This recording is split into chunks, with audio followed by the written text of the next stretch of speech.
আসসালামু আলাইকুম সবাইকে। আশা করি মহান আল্লাহর অশেষ রহমতে সকলেই অনেক ভালো আছো এবং সুস্থ আছো। আজকে আমরা এসএসসি 21 শর্ট সিলেবাস অনুসারে রয়্যালের যে নতুন টেস্ট পেপার বের হয়েছে সেই টেস্ট পেপারের মডেল প্রশ্ন 1 এর বহু নির্বাচনী প্রশ্ন সমাধান করতে যাচ্ছি পদার্থবিজ্ঞানে। তাহলে আমাদের প্রথম প্রশ্নে বলেছে কোনটিতে মুক্ত ইলেকট্রন থাকে। মুক্ত ইলেকট্রন, এখন আমরা জানি যে মুক্ত ইলেকট্রন থাকে ধাতুগুলোতে। ধাতুগুলোর মধ্যে দেখা যায় যে ধাতব বন্ধন থাকে, যেমন অ্যালুমিনিয়াম, কপার তার, এরকম বিভিন্ন যে ধাতব খণ্ড থাকে ধাতু, সেরকম ধাতুগুলোতে মুক্ত ইলেকট্রন দেখা যায়। মুক্ত ইলেকট্রন কেন থাকে? কারণ আমরা জানি যে ধাতুসমূহের সর্ববহিস্থ শক্তি স্তরে, সোডিয়ামের সর্ববহিস্থ শক্তি স্তরে থাকে একটা ইলেকট্রন, তারপর ম্যাগনেসিয়ামের বা ক্যালসিয়ামের শক্তি স্তরে, সেই শক্তি স্তরে থাকে দুটো ইলেকট্রন। এরপরে দেখা যায় যে অ্যালুমিনিয়ামের মতো যে ধাতুগুলো থাকে সেগুলো সেই শক্তি স্তরে থাকে তিনটা ইলেকট্রন। এই একটা, দুইটা অথবা তিনটা ইলেকট্রন তারা বন্ধন বা যৌগ গঠন করার সময় সহজেই দান করে দিতে পারে। তো এই সহজেই দান করে দিতে পারার কারণে এই ইলেকট্রনগুলো মুক্ত অবস্থায় থাকে। ইলেকট্রনগুলো তারা দান করে দিতে পারে এবং এভাবে করে ইলেকট্রন পরিবহনের মাধ্যমে দেখা যায় যে তড়িৎ পরিবহন হয়। তাইলে আমরা যদি বলি কোনটাতে মুক্ত ইলেকট্রন থাকে, উত্তর হবে হচ্ছে অ্যালুমিনিয়াম অপশন অনুসারে। তো এখন অপশনে আর ছিল কাঁচ, প্লাস্টিক, রাবার, এগুলো প্রত্যেকটা আমরা জানি অপরিবাহী, আর অপরিবাহীতে মুক্ত ইলেকট্রন থাকে না, তাই আমাদের উত্তর হচ্ছে অ্যালুমিনিয়াম। এরপরে প্রশ্ন আমাদের পিচ দিয়েছে 0.5 মিলিমিটার। এরপরে লঘিষ্ঠকরণ বা এলসি দিয়েছে 0.01 মিলিমিটার।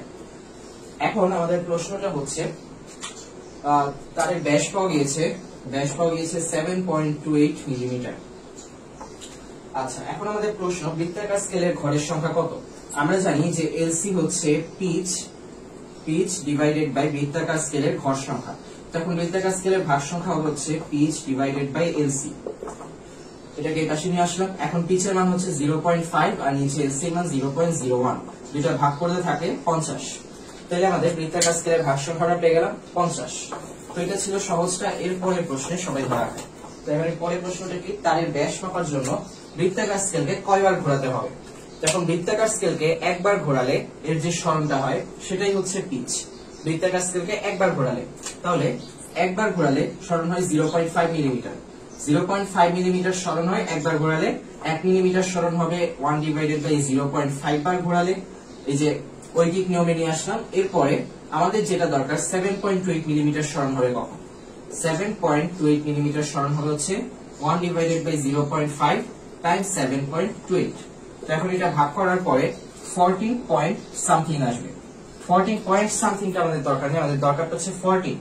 14 বার ঘোরানোর পরে এই জিনিসটা আসবে। আমরা তো 14 বেশি পূর্ণ সংখ্যা ঘোরাচ্ছি না, অর্থাৎ 14 পরে যে 15 আসে 15 বার তো আমরা ঘোরাতে পারবো না, কারণ 15 বার ঘোরালে আসল মানের চেয়ে বেশি চলে আসবে। তাই 14 বার ঘোরানোর পরেও বাকি যতটুকু থাকে, এই বাকিটুকু যখন আমরা হিসাব করতে যাই, ওই হিসাব করার জন্যই আমাদের স্ক্রুগজটা ব্যবহার করতে হয়।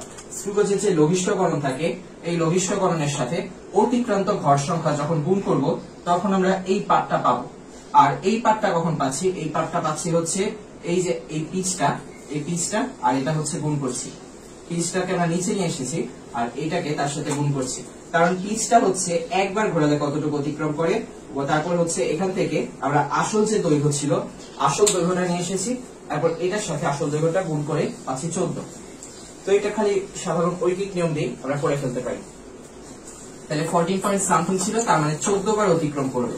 এরপরে প্রশ্নটা বলেছে যে বৃত্তাকার স্কেলের অতিক্রান্ত ঘর সংখ্যা কত।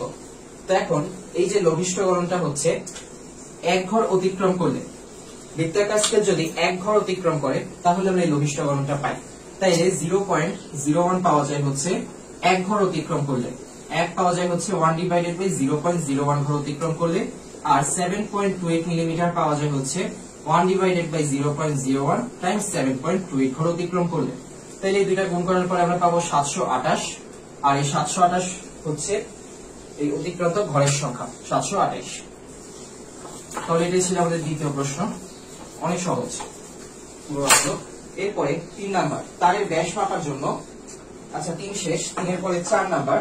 4 নাম্বারে হচ্ছে একটা উত্তল দর্পণে সৃষ্ট প্রতিবিম্বর ক্ষেত্রে কোনটা সঠিক। আমরা জানি যে একটা উত্তল দর্পণ সৃষ্ট প্রতিবিম্বর ক্ষেত্রে সবসময়টা কি হবে, সবসময় খর্বিত হবে, অর্থাৎ প্রতিবিম্বটা খর্বিত হবে। মানে আসল যেটা ছিল আমাকে যখন একটা উত্তল দর্পণে ফেলা হবে তখন দেখা যাবে যে আমি 6 ফিট আছি, 6 ফিট থাকলে সেখানে 6 ফিটটা থেকে কি হয়ে যাবে, আরো কমে যাবে। আরো কমে 6 ফিটের সবসময় কম হবে, 6 ফিটের চেয়ে কম হবে, কখনো 7 ফিট হবে না। এই জন্য বলা হয় যে উত্তল দর্পণে সবসময় খর্বিত আসে, সবসময় খর্বিত আসবে। এরপরে উত্তল দর্পণে আমরা কখনোই বাস্তব প্রতিবিম্ব পাবো না, উত্তল দর্পণে সবসময় অবাস্তব পাওয়া যাবে, অবাস্তব এবং সোজা। অর্থাৎ এটা যদি প্রতিবিম্ব গঠন করা হয় উত্তল দর্পণে, এটাও সোজাই হবে, কিন্তু এটা এই দর্পণের বিপরীত পাশে হবে, অর্থাৎ দর্পণের পিছে হবে, দর্পণের এই পাশে কখনো আসবে না। তাহলে অবাস্তব আর সোজা, অবাস্তব সোজা। এরপরে আমরা আর কি বলতে পারি? একটা দেখলে আমরা খর্বিত, একটা অবাস্তব সোজা, আরেকটা হচ্ছে আরেকটা সবসময় এটা ফোকাসের ভিতরে অবস্থিত, অর্থাৎ এর অবস্থানটা কই? সবসময় ফোকাসের ভিতরে। তো এটা কিভাবে হয়? এই যে উত্তল দর্পণে আমরা দেখব যখন আমরা এখান থেকে কিছু ফেলছি, এখান থেকে এটা তো অবতল হয়ে গেল, এটা হচ্ছে উত্তল। তো এখান থেকে যখন আমরা কোনো কিছু ফেলবো আমাদের ফোকাসটা কই? ফোকাস দেখা যাবে এখানে, আর এটা হচ্ছে আমাদের বক্রতার ব্যাসার্ধ, এটা হচ্ছে ফোকাস, এটা বক্রতার ব্যাসার্ধ। তাহলে এইভাবে যদি আমরা ফেলি দেখা যাবে এখানে যাচ্ছে, তারপরে আমরা যখন এটাকে মিলাবো, এটাকে মিলালে দেখা যাবে এইদিকে আসছে। এরপরে অন্য একভাবে দিলে, অন্য কিভাবে দেওয়া যায়? অন্য দেওয়া যায় হচ্ছে বলা যায় এইভাবে, তাইলে এটা ডাইরেক্ট সিতে যাবে, আবার ডাইরেক্ট ফিরে আসবে, এভাবে গিয়ে ফিরে আসছে। আর এইভাবে দিলে এটা হচ্ছে এই ভিতর দিয়ে চলে যাচ্ছে, এভাবে দিলে এইখানে ফিরে আসছে ফোকাস বরাবর। ফোকাস বরাবর কোনো কিছু গেলে কি হয়? আবার এটা সমান্তরালে বের হয়ে আসে। তো এখন এইখানে ফোকাস বরাবর আসছে, আর এটা কিন্তু প্রধান ফোকাসের ভিতরেই আছে, আমরা দেখতে পাচ্ছি প্রধান ফোকাসের ভিতরে আছে, তাই এটা সবসময় ফোকাসের ভিতরে হবে, ফোকাসের ভিতরে। তাহলে গেল আমাদের উত্তল দর্পণের হিসাব। এরপরে 5 নম্বরে বলেছে সৌরশক্তি দিয়ে কি তৈরি করা যায়? সৌরশক্তি দিয়ে তৈরি করা যায় হচ্ছে বিদ্যুৎ, সোলার প্যানেল যেগুলো আছে, তারপর হচ্ছে সৌরকোষ, সৌর ব্যাটারি। তো এখন সোলার সেল বা সোলার প্যানেল যেটার কথাই বলি না কেন, এগুলো দিয়ে আমরা কি করি? সৌরশক্তি দিয়ে বিদ্যুৎ উৎপাদন করি। ওকে, এরপরে 6 নম্বর হচ্ছে বৃত্তাকার স্কেল দুবার ঘোরালে রৈখিক স্কেল বরাবর 6 মিলিমিটার অতিক্রম করে যন্ত্রটার পিচ কত? তো এখন আমরা জানি যে বৃত্তাকার স্কেল যখন আমরা একবার ঘোরাবো, একবার ঘোরানোর পরে রৈখিক স্কেল বরাবর যে সরণ হবে একবার ঘোরালে সেটা হচ্ছে পিচ। তাহলে দুইবার ঘোরালে সরণ যদি হয় 6 মিলিমিটার, আমাদের একবার ঘোরালে সরণ হবে 3 মিলিমিটার। তাহলে আমাদের পিচটা কত? এই 3 মিলিমিটারটাই হচ্ছে আমাদের পিচ। তাহলে উত্তরটা সহজ, 3 মিলিমিটার হবে। এরপরে 7 10 ন্যানোমিটার কত মিটার? এখন এই জায়গাতে আমাদের একটা ভুল হয়, 10 ন্যানোমিটার বলেছে আমাদের, 10 ন্যানোমিটার। তো এখন আমরা হিসাব করে ফেলি যে 1 ন্যানোমিটার মানে হচ্ছে 10 to the power -9 metre, 10 to the power -9 metre, এটাই আমরা বসিয়ে দিই। কিন্তু এখানে এই জায়গায় একটা 10 আছে, এখন 1 ন্যানোমিটার যদি 10 টু দি পাওয়ার -9 হয়, 10 ন্যানোমিটার হবে হচ্ছে 10 টাইমস 10 টু দি পাওয়ার -9। তাহলে এত মিটার মানে হচ্ছে 10 টু দি পাওয়ার -8 মিটার। সূচকের সাধারণ নিয়ম অনুসারে এই যে দুইটার বেস একই, 10 আর 10, আর এক্সপোনেন্ট দুইটা হচ্ছে গুণ অবস্থায় আছে, তাহলে এক্সপোনেন্ট দুইটা কি হয়ে যাবে? যোগ হয়ে যাবে। 1 আর -9 যোগ করলে কি আসে? -8। তাহলে এটা হবে 10 টু দি পাওয়ার -8 মিটার। ওকে, এরপরে আসি তামার তারের রোধ বাড়ালে কি হয়? তামার তারের রোধ বৃদ্ধি করলে রোধ বেশি হয় কখন? রোধ, প্রত্যেকটা জিনিসই রোধ কখন বেশি হবে? তামার তারের বা কপারটাই তো তামা। তো এরকম যখন কোনো ধাতব পরিবাহী, কোনো পরিবাহীর রোধ আমরা বাড়াবো, রোধ বাড়ানোর ক্ষেত্রে আমাদের কি করতে হবে? কখন রোধ বাড়বে? তো এখন আমরা জানি যে R is equal to rho L by A। তাহলে এখন আমরা যদি এই L বাড়াই, অর্থাৎ দৈর্ঘ্য বাড়াই, দৈর্ঘ্য বাড়ালে কি হবে? রোধ বৃদ্ধি পাবে। প্রস্থচ্ছেদের ক্ষেত্রফল যদি কমাই তাহলে কি হবে? রোধ বৃদ্ধি পাবে। তো আর এটা তো সবসময় কনস্ট্যান্ট, তাই এটার সাথে আমাদের কোনো হিসাব নেই। তাহলে কি করতে হবে? দৈর্ঘ্য বাড়াতে হবে, আর এই যে A আছে, এই A হচ্ছে প্রস্থচ্ছেদের ক্ষেত্রফল, এই প্রস্থচ্ছেদের ক্ষেত্রফল যদি কমাই, এটার সাথে আমরা দেখতে পাচ্ছি এর সম্পর্ক হচ্ছে ব্যস্তানুপাতিক, অর্থাৎ এটা উপরে এটা নিচে আছে। তাহলে এটা কমালে কি হবে? এটা কমালে দেখা যাবে এটা বাড়বে। এরপরে আরেকটা জিনিস আছে, এই যে এটা রোধকত্ব বা আপেক্ষিক রোধ। আপেক্ষিক রোধের সংজ্ঞা অনুসারে আমরা কি জানি? যে নির্দিষ্ট তাপমাত্রায় একক প্রস্থচ্ছেদের ক্ষেত্রফল আর একক দৈর্ঘ্য বিশিষ্ট কোন পরিবাহী কোন পরিবাহীর উপাদানের জন্য যে রোধ পাওয়া যায় সেই রোধটাই কি ওই উপাদানের আপেক্ষিক রোধ। তো এখন আমরা নির্দিষ্ট তাপমাত্রাটা দেখতে পাচ্ছি, যদি তাপমাত্রা নির্দিষ্ট না হয়, তাপমাত্রা যদি বাড়িয়ে দেওয়া হয় তাহলে কি হবে, এই রোধ আছে যে এই রোধটাও তখন কি হবে, বেড়ে যাবে, এই রোধটা তাহলে বেড়ে যাবে। তাহলে কি কি পেলাম আমরা, দৈর্ঘ্য বৃদ্ধি করলে, তারপর প্রস্থচ্ছেদের ক্ষেত্রফল কমালে, অথবা আমাদের যে তাপমাত্রা আছে তাপমাত্রা বাড়ালে, তাপমাত্রা বাড়ালেও কি হবে, রোধ বৃদ্ধি পাবে। ওকে, তাহলে আমাদের উত্তর দেওয়া হচ্ছে 1 আর 2, দৈর্ঘ্য বাড়ালে এবং তাপমাত্রা বাড়ালে। প্রস্থচ্ছেদের ক্ষেত্রফল বাড়ালে ওটা অপশনে আছে, কিন্তু আমরা জানি প্রস্থচ্ছেদের ক্ষেত্রফল কমালে হচ্ছে আমাদের রোধ বাড়বে, তাই এটা হবে না। প্রস্থচ্ছেদের ক্ষেত্রফল কমাতে হবে, বাড়ালেও যাবে না, বাড়ালে হবে না। এরপরে আসি 9 নম্বরে, চাপ কি? চাপ আমরা জানি একটা লব্ধ রাশি, এবং যেহেতু এটা লব্ধ রাশি এবং এর সাথে এটার কোনো দিক নেই, যদি দিক না থাকে তাহলে আমরা জানি কি রাশি হয়, স্কেলার রাশি। তাহলে চাপ একটা লব্ধ রাশি, লব্ধ রাশি এবং এটা হচ্ছে স্কেলার রাশি। তো এখন অনেকেই ভাবতে পারে যে চাপ কেন স্কেলার রাশি। তো এখন আমাদের মূল একটা কনসেপ্টের সমস্যা থাকে, আমরা এই পিস্টনের জিনিসটা বুঝি না। একটা পিস্টন যে দেওয়া হয়, এই পিস্টনের মধ্যে আমরা বল প্রয়োগ করছি। এখন অনেকেই বলতে পারে দিক তো আছে, এই যে নিচের দিকে যাচ্ছে, কিন্তু না, এটা দিক না। এটা কার দিক? এটা হচ্ছে আমাদের বলের দিক। বলটা আমরা এইভাবে প্রয়োগ করছি। আর প্যাসকেলের সূত্র থেকে, এটা আমাদের অধ্যায় 5-এ ছিল, আমরা জানি না এখন হয়তো অনেকের, কিন্তু জানার দরকারও নেই, কারণ আমরা এটা দেখলেই বুঝবো। প্যাসকেলের সূত্র অনুসারে চাপ প্রত্যেকটা দিকে, মানে এই যে পৃষ্ঠটা আছে, এই পৃষ্ঠের প্রত্যেকটা দিকে হচ্ছে সমানভাবে প্রযুক্ত হবে, সমানভাবে চারপাশে ছড়িয়ে যাবে। মানে প্রত্যেকটা জায়গায় দেখা যাবে যে এখানে যদি আমি 25 নিউটন দিই, 25 নিউটন বল প্রয়োগ করলাম, এবং আমাদের চাপটা যেটা যাচ্ছে, চাপটা প্রত্যেক জায়গায় দেখা যাচ্ছে 5 প্যাসকেল করে ছড়িয়ে যাচ্ছে। প্রত্যেকটা জায়গায় চাপটা একটা নির্দিষ্ট পরিমাণে ছড়িয়ে যাচ্ছে, প্রত্যেকটা জায়গায় সমানভাবে ছড়াচ্ছে। এখন এইদিকেও যাচ্ছে, এদিকেও যাচ্ছে, এদিকেও যাচ্ছে, কোন নির্দিষ্ট দিকে কি যাচ্ছে? চাপটা কিন্তু আমি এইভাবে করে চাপ দিলাম, সব দিকে ছড়িয়ে যাচ্ছে। এই বলটা হচ্ছে এদিকে দিচ্ছি, চাপ দিচ্ছি না, এটা হচ্ছে বল দিচ্ছি। আর এই বল প্রয়োগ করার পরে যে জিনিসটা ছড়িয়ে যাচ্ছে, এটাই হচ্ছে চাপ। এই যে ছড়িয়ে যাচ্ছে চারপাশে, এটাই হচ্ছে চাপ, প্রেসার। তাহলে চাপের কোনো দিক কি আছে এখানে? চাপের কোনো দিক কিন্তু নেই। এটা আমরা বুঝতে পারলাম যে চাপ কিন্তু স্কেলার রাশি। আর লব্ধ রাশি কেন? কারণ চাপ মানে আমরা জানি যে চাপ হচ্ছে পি হচ্ছে এফ ডিভাইডেড বাই এ। এখন এটা যেহেতু দুইটার অনুপাত থেকে, দুইটার ভাগ থেকে আসে, এফ ডিভাইডেড বাই এ হচ্ছে প্যাসকেল, তাহলে আমরা কি বলতে পারি যে চাপ কিন্তু আসলে তাহলে কি হচ্ছে, একটা লব্ধ রাশি হচ্ছে, দুইটা রাশি থেকে আসতেছে। আর এই বলটাও আবার একটা লব্ধ রাশি, বলটা এসেছে হচ্ছে mg থেকে, আর এটা এসেছে হচ্ছে পাই আর স্কয়ার থেকে। তাইলে এটা থেকে আমরা কি বলতে পারি, চাপ হচ্ছে লব্ধ প্লাস স্কেলার।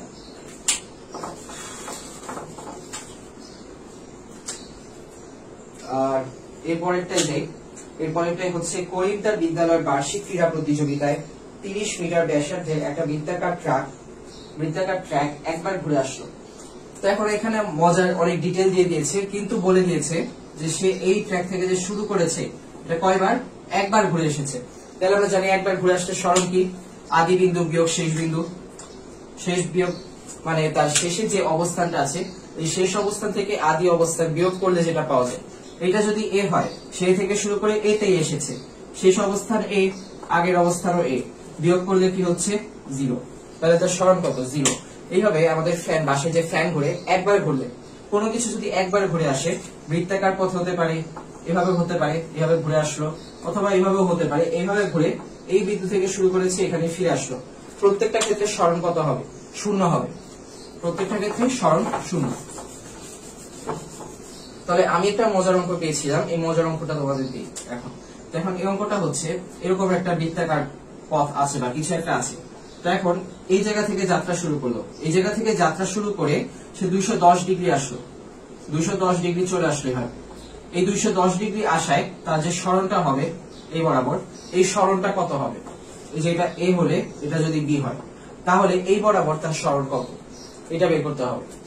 এখন এটা বের করার জন্য তোমাদের যে ডিটেল আছে, এই ব্যাসার্ধ হচ্ছে 25 বা, আচ্ছা এত কঠিন না করে ব্যাসার্ধটা 5 দিলাম, এটাও 5, তাইলে কত হয়। আর পুরো বৃত্তের যে পরিধি হচ্ছে ধরলাম 360 মিটার পরিধি, আর এটা হচ্ছে 5 মিটার হচ্ছে তার ব্যাসার্ধ। আর হচ্ছে 5 মিটার, আর পরিধি 2 পাই আর হচ্ছে 360 মিটার। তাইলে এই যে এবি মান কত? ওকে, আচ্ছা পরিধি তো এরকম হবে না, পরিধি হচ্ছে 2 পাই আর হচ্ছে 2 পাই গুণ 5।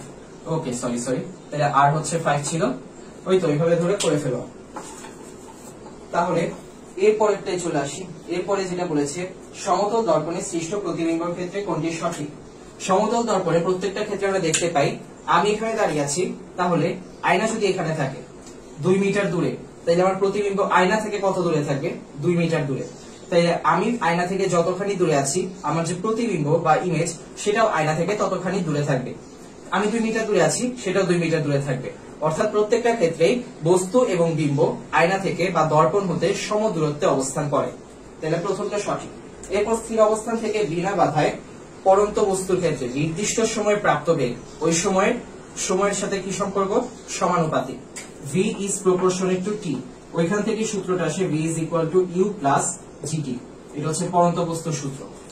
ওকে, এরপরে 5 MeV কত জুল? তাইলে 5 মেগা ইলেকট্রন ভোল্ট। তাইলে এখন 5 MeV হচ্ছে, আমরা জানি 5 হচ্ছে 5 আর মেগা মান হচ্ছে 10 টু দি পাওয়ার 6। তারপরে ইলেকট্রন ভোল্ট, একটা ইলেকট্রনে হচ্ছে 1.9 Times 10 to the power minus 19, sorry 1.6 Times 10 to the power minus 19। এরপর এটা হিসাব করলে যেটা আসে এটা হচ্ছে উত্তর। আর একটা ইলেকট্রনের যে চার্জটা আমরা জানি, ইলেকট্রনের আধান হচ্ছে 1.6 Times 10 to the power minus 19। এটা আমরা শিখে এসেছি এবং এটা আমাদের মনে রাখতে হবে। এবং তারপরে দেখা যায় সূর্যকে ঘিরে হ্যালির ধূমকেতুর কক্ষপথ কিরকম? প্রথম অধ্যায়ে আমরা সম্ভবত জেনে এসেছি, সূর্যকে ঘিরে হ্যালির ধূমকেতু যে ঘুরে, সেই হ্যালির ধূমকেতু যে ঘূর্ণন পথটা এটা হচ্ছে উপবৃত্তাকার, পৃথিবীর মতো। 1 মিনিটে একটি ঘড়ির সেকেন্ডের কাটার স্মরণ কত? 1 মিনিটে ঘড়ির সেকেন্ডের কাটা, 1 সেকেন্ড হচ্ছে এভাবে যাচ্ছে, 2 সেকেন্ড, এভাবে করে 60 সেকেন্ডে সে কি করবে? পুরো ঘড়িটাকে একবার ঘুরে আসবে। মিনিটের কাটা 60 সেকেন্ডে হচ্ছে মিনিটের কাটার স্মরণ কতটুকু? সরি সেকেন্ডের কাটা। 1 মিনিটে একটা ঘড়ির সেকেন্ডের কাটার স্মরণ কত? তাহলে 1 মিনিট মানে 60 সেকেন্ড, আর 60 সেকেন্ডে ঘড়ি এখান থেকে আবার ঘুরে এখানেই আসবে। তাহলে স্মরণ কত হলো? আদি বিন্দু বিয়োগ শেষ বিন্দু 0, বা শেষ বিন্দু বিয়োগ আদি বিন্দু, যাই বলি না কেন শূন্যই হবে। এরপরেরটাই আসি। এরপরে হচ্ছে লক্ষ্যবস্তু অসীম বক্রতার কেন্দ্রের মধ্যে থাকলে অবতল দর্পণে সৃষ্ট বিম্বর প্রকৃতি কিরকম? তো এখন আমরা রুল অফ 6 থেকে জানি যে অসীমে ধরা হয় 1, তারপর বক্রতার কেন্দ্র এটা c, আর অসীমের মাঝামাঝি ধরা হয়েছে 2, বক্রতার কেন্দ্রে 3, বক্রতার কেন্দ্রের ফোকাসের মাঝখানে হচ্ছে 4, ফোকাস হচ্ছে 5, ফোকাস এবং যে পৃষ্ঠটা থাকে এটার মাঝখানে ধরা হচ্ছে 6, ফোকাস আর পোলের মাঝখানে অর্থাৎ মেরুর মাঝখানে হচ্ছে 6, আর এই পাশে আমরা ধরতে পারি 0। 6 যদি থাকে তাহলে 0তে আসবে। তো এখন আমরা কিভাবে হিসাব করব কোনটা থেকে কোনটায় যাবে? 6 থেকে আমরা যদি অবস্থান বা পজিশন বিয়োগ করি, তাইলে আমরা কি কাকে পেয়ে যাব? বিম্বের পজিশন বা বিম্বের অবস্থান, বিম্বের পজিশন। তাইলে এখন আমাদের যেটা বলেছে, লক্ষ্যবস্তু কই ছিল? অসীম আর বক্রতার কেন্দ্রের মাঝখানে, অসীম আর বক্রতার কেন্দ্রের মাঝখানে মানে 2 তে ছিল। তাহলে 6 - 2 আসে হচ্ছে 4, তাহলে 4 আসলে হচ্ছে এই সি আর এফ এর মাঝখানে, অর্থাৎ আমাদের আসছে কোথায়? এই সি এবং এফ এর মাঝখানে আসছে এই 4 নাম্বার পজিশনে। আর এখানে যদি অসীমে থাকে, অসীমে এরকম থাকলো, অসীমে এরকম থাকলে আমরা জানি যে অবতল দর্পণে কিরকম হয়, অবতল দর্পণের বৈশিষ্ট্যটা কি? এইভাবে আসলে এভাবে যাবে, সরি এখানে না, এখানে ছিল, এখান থেকে যদি আসে এভাবে আসলে এটা দিয়ে যাবে, তারপর যদি কিভাবে যাবে আর এইভাবে আসলে এভাবে যাবে, তাহলে কই আসছে? এই মাঝখানে আসছে। আর এটার এটার বৈশিষ্ট্যটা কি? এটার বৈশিষ্ট্যটা হচ্ছে এটা ছোট এসেছে এবং একই সাথে আমরা বলতে পারছি যে এটা উল্টো হয়েছে, এবং এটা যেহেতু দর্পণের এই পাশে আছে, পিছে যায়নি, এই পিছে যায়নি যেহেতু, এই পিছে গেলে হতো অবাস্তব, তার মানে এখানে এসেছে যেহেতু এটা বাস্তব অথবা সৎ। তাইলে 4 নাম্বার পজিশন আসার কারণে আমরা বলতে পারি যেটা সৎ হয়েছে আর উল্টো হয়েছে। তাহলে সৎ আর উল্টো, সৎ উল্টো, অপশন অনুসারে এটাই সঠিক।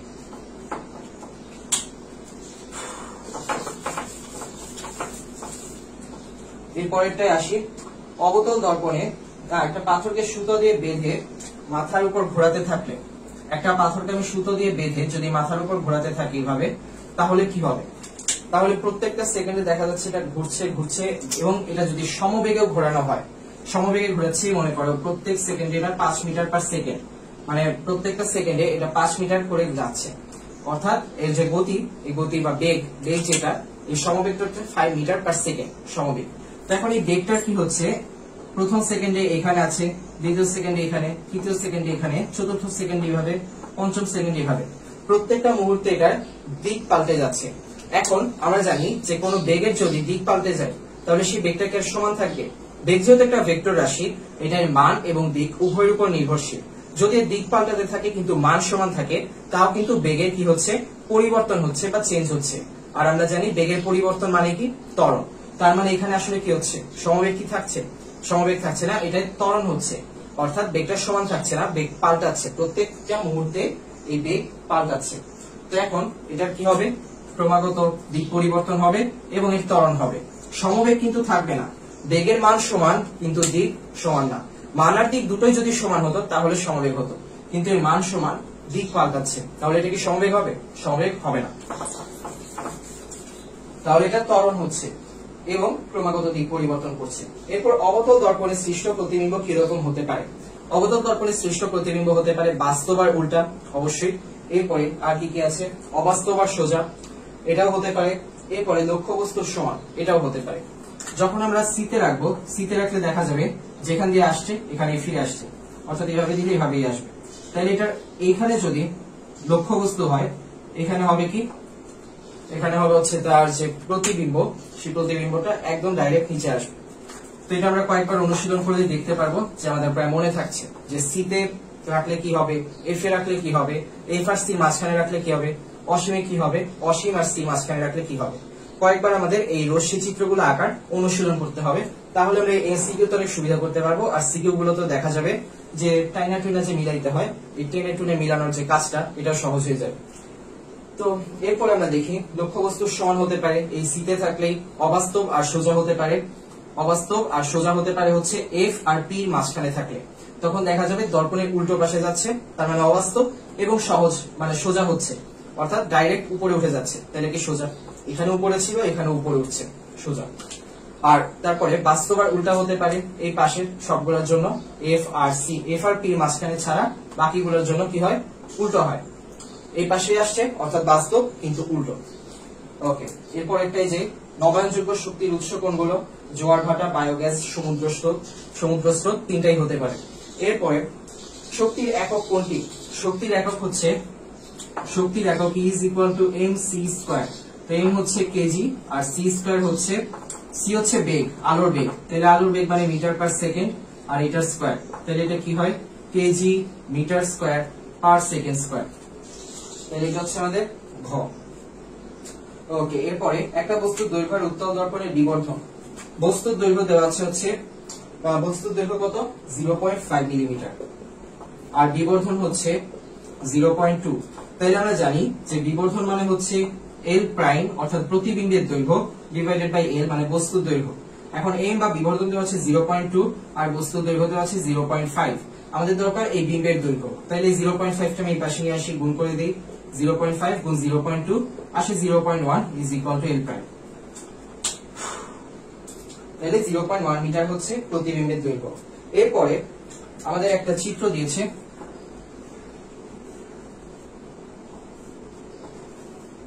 এটাও 5, এটাও 5, এটাও 5, প্রত্যেকটা 5 ওহম করে রোধ। তো এখন এটা হচ্ছে 15 ভোল্ট, 15 ভোল্ট, আর চিত্রের আলোকে আই হচ্ছে, চিত্রের আলোকে আই প্রথম এই যে এখানে তিনটা রোধ আছে, তিনটা রোধেরই মান সমান, তাহলে তিনটা রোধ দিয়ে যে আই যাবে, আই গুলোর মানও সমান হবে, আই যাচ্ছে, আই যাচ্ছে, আই যাচ্ছে। এবং বর্তনীতে কিন্তু আসলে আমরা বলতে পারি যে আই এর মানটা সমান হয় কখন, যখন এটা শ্রেণীতে সাজানো থাকে। এখান দিয়ে যে আই যাচ্ছে, এদিক দিয়ে তো সে একই পরিমাণ বিদ্যুৎ যাবে, কারণ আমাদের পুরো বর্তনীতে যে বিদ্যুৎ প্রবাহটা, এই বিদ্যুৎ প্রবাহটার মান সমান থাকবে।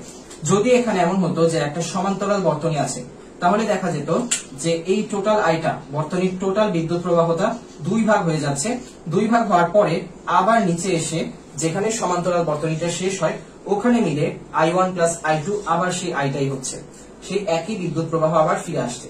আবার যখন সমান্তরাল বা শ্রেণী দিয়ে যাচ্ছে তখন দেখা যাচ্ছে আই এর কোনো পরিবর্তন হচ্ছে না, টোটাল আইটা তাহলে সবসময় কি থাকতেছে, সেম থাকতেছে। আর এটা যেহেতু রোধ গুলা প্রত্যেকটা 5 ওহম করে, তাহলে এখান থেকে আমরা কি বলতে পারি, বিদ্যুৎ প্রবাহটা প্রত্যেকটা ক্ষেত্রে সমান।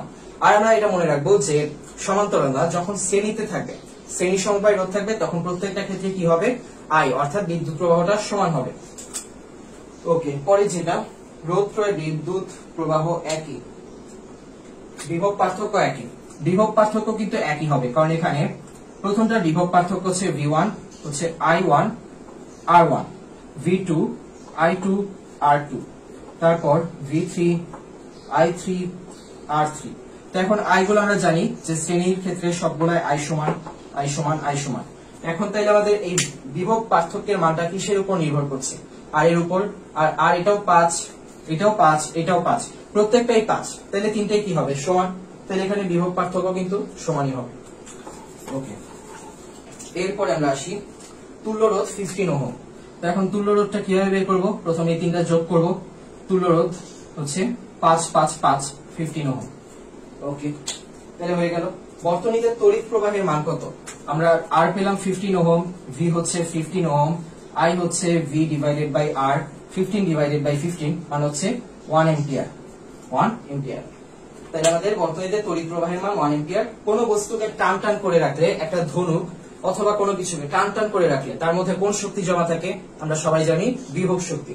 তাহলে এরপরে পরিবাহীকে টেনে দ্বিগুণ করা হলে এর রোধ কত গুণ হবে। টেনে দ্বিগুণ করা এবং দৈর্ঘ্য দ্বিগুণ করা দুইটার মধ্যে পার্থক্য আছে।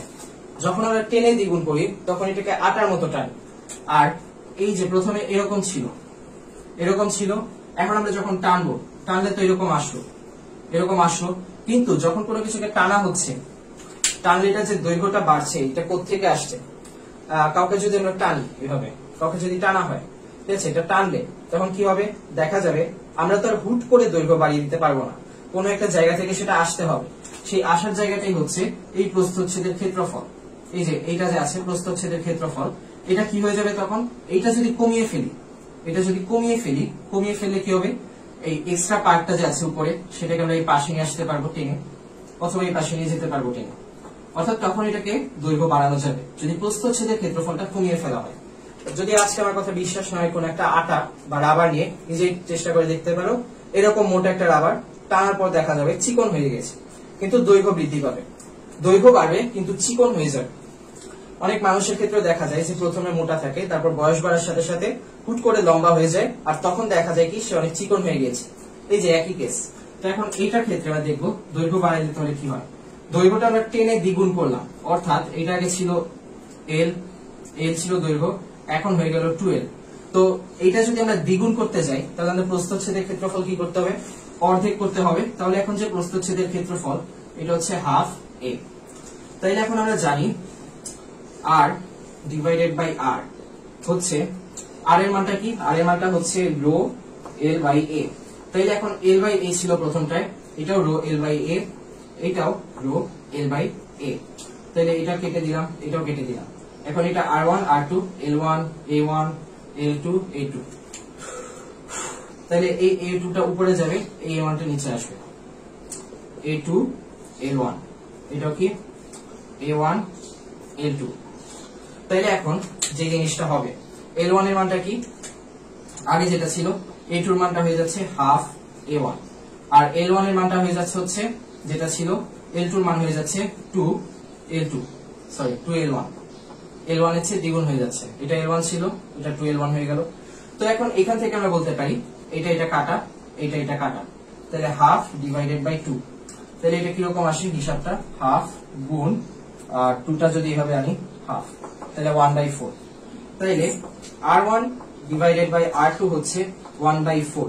তাইলে 4R1 হচ্ছে R2, অর্থাৎ R2 হচ্ছে প্রথমে যেটা ছিল, প্রথমে যে R1 ছিল বা রোধ ছিল সেটার 4 গুণ হচ্ছে এই টেনে দ্বিগুণ করার পরে রোধ, টেনে দ্বিগুণ করার পরে রোধ এটা, আর প্রথম রোধ এটা, এটা 4 গুণ হচ্ছে প্রথম রোধের 4 গুণ হচ্ছে এটা R2 টেনে দ্বিগুণ করার পরে রোধ।